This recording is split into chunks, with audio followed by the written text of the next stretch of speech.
Well, I don't know to say welcome to the channel or welcome back to the channel. So if you're new here, welcome to the channel. If you subscribed or you've been around, welcome back.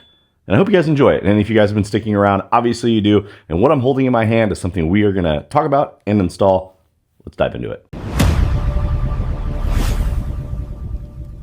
So after my CTX build where I put up my Carpuride display, I get a lot of questions and comments on where do you find it the safest to put up such a large display or even your phone or your GPS unit. Now, a lot of people like to put them down low where the steering column is. They just like it packed away. I do understand that. But with this guy, what I like to do is try to get it up as high in my field of view as I can without blocking my field of view.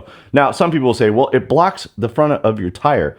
If you are riding a motorcycle or a scooter and your eyes are at the front of your tire, you're doing it wrong. You should always be looking ahead. If you're taking your M1 license or you've gone through any of the safety courses, they're basically going to tell you how to look. So you should never be looking flat down. When racing mountain bikes, it's kind of the same thing.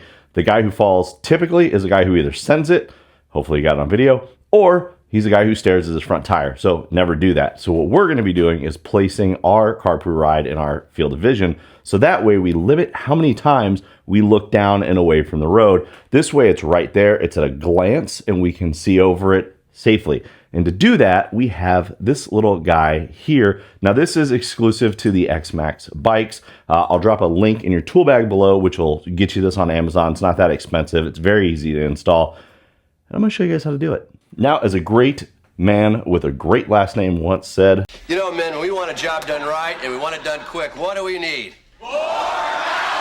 And this is just a 4mm, and we're just going to pull these off here. Doesn't take much.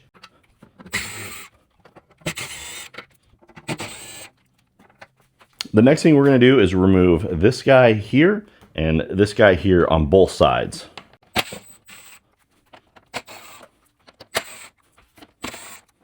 So with this here, we're just going to actually start up on the top.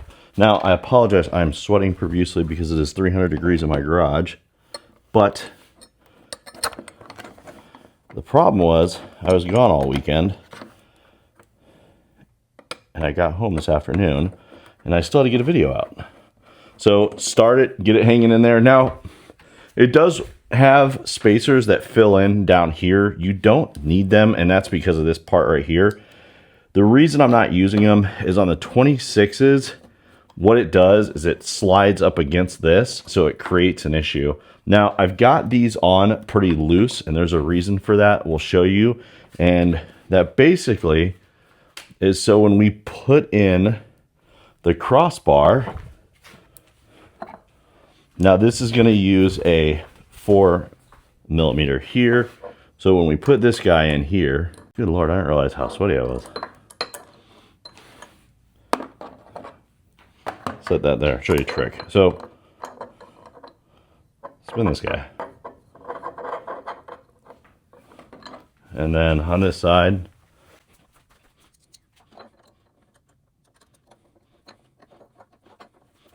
sorry, I'm trying to do it without being in your guys' way. I'm trying to get better at the install videos without being in the way.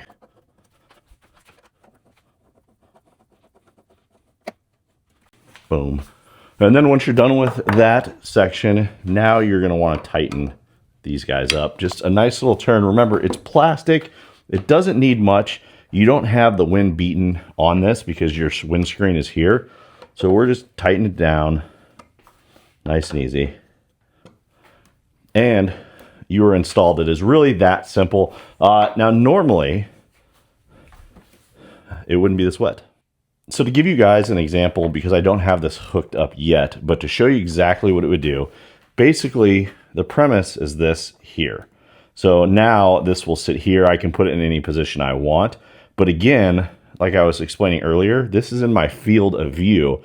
So I'm not looking down here, I'm looking far ahead. But when I want to look at my map, it's right there, it's in front of me, and I'm not looking down here, anywhere here. So again, field of view, but this is why I installed this guy. So as you can see, it is very simple to do. I didn't show you how to put the windscreen back on, but basically it's 4 Allen keys. You just hold it up there, place it with your hand, and lightly push them in. Remember, there is rubber inside of there. It creates a compression, which is what holds your windscreen together. Now, the reason there's rubber behind there is because of flexing, and it prevents cracking. So if you have two hard pieces holding a windscreen in, it can create cracking. So if you ever have to fix yours, be very careful. I would literally just order it from the manufacturer, or just order it from Yamaha or one of the parts. Cycle Year has like a little, or Partzilla has a OEM part finder. I would find the correct one. Don't use two metal washers to hold it together. That's not going to work. Now, because we're taking the bike apart, I'm not going to put that back on. Now, why are we taking the bike apart? Because I'm going to teach you guys how to do a bunch of the electronic stuff that's going to go into the bike. So the best way to do that is to take off a lot of plastics and basically break the bike down. Now, I'm going to next week have another video on the rear rack, because that is the next thing that somebody did ask for. And then after that, because I'll be into the bike, everything's going to come off, and you guys will be able to watch me take pretty much the bike down to exactly where I need it to be, so I can access wires from the back to the front. I can put the brake thing in, like I was talking about. In the front, we're going to be putting in the Thunderbox.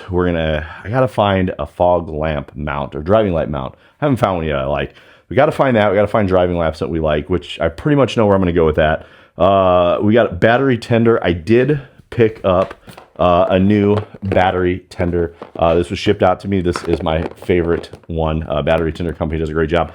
The key thing with this, if I were to recommend anything to buy that's out there now, make sure you buy it that it's lithium ready. So that means if you decide to change your battery out and you get a good deal on a lithium battery, you don't have to buy a new one of these. Now, remember, the standard ones, if they don't say they are ready for lithium, will not work. So please, and I'll drop a link in the description below for that, because somebody was asking me that the other day.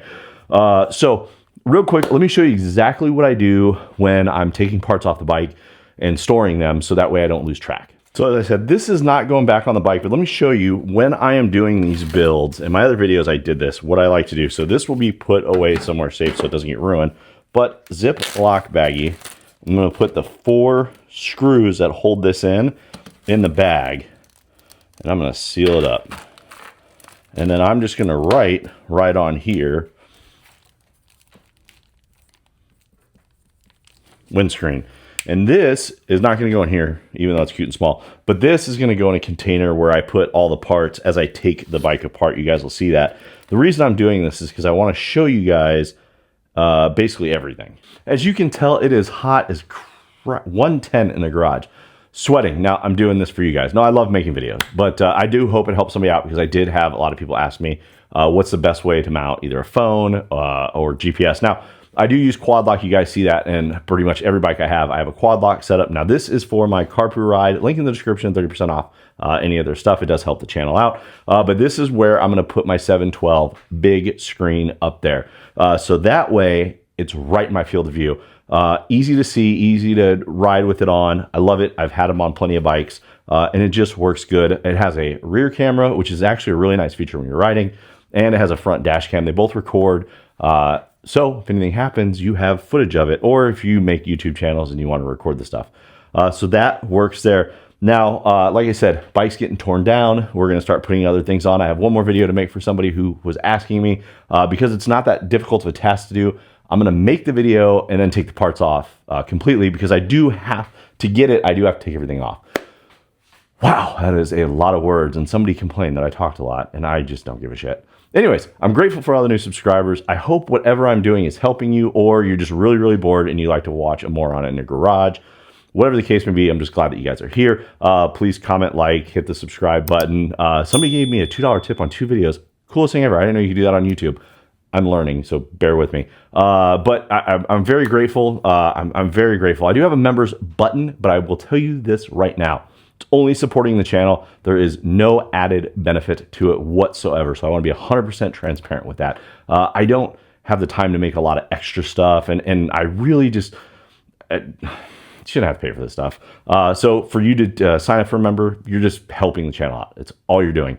I don't want to be the person who's like, I'm gonna make this video and only these 2 people can see it who would probably sign up for this. I don't want to do that. I do try to make videos that help people out. I do try to, when a video comes in or a question comes in, if it's something I can make a video on, then I try to do that because I'm trying to help out. I enjoy doing this. I do have the ability to do this type of stuff. I don't know everything, but I know how to work on a bike for the most part. So if it helps other people out, I'm very, very happy that it does. If you just like to watch me work on stuff and really sweat my ass off in the garage, you're gonna like this video because I'm pouring sweat. Anyways, happy Monday, happy Tuesday, whatever day you're watching it. I'm grateful for all the new subscribers. I'm grateful for the subscribers who have been here since day one. Casey, dude, one day you'll be moderating my stuff. I promise you that. Anyways, see you guys next time.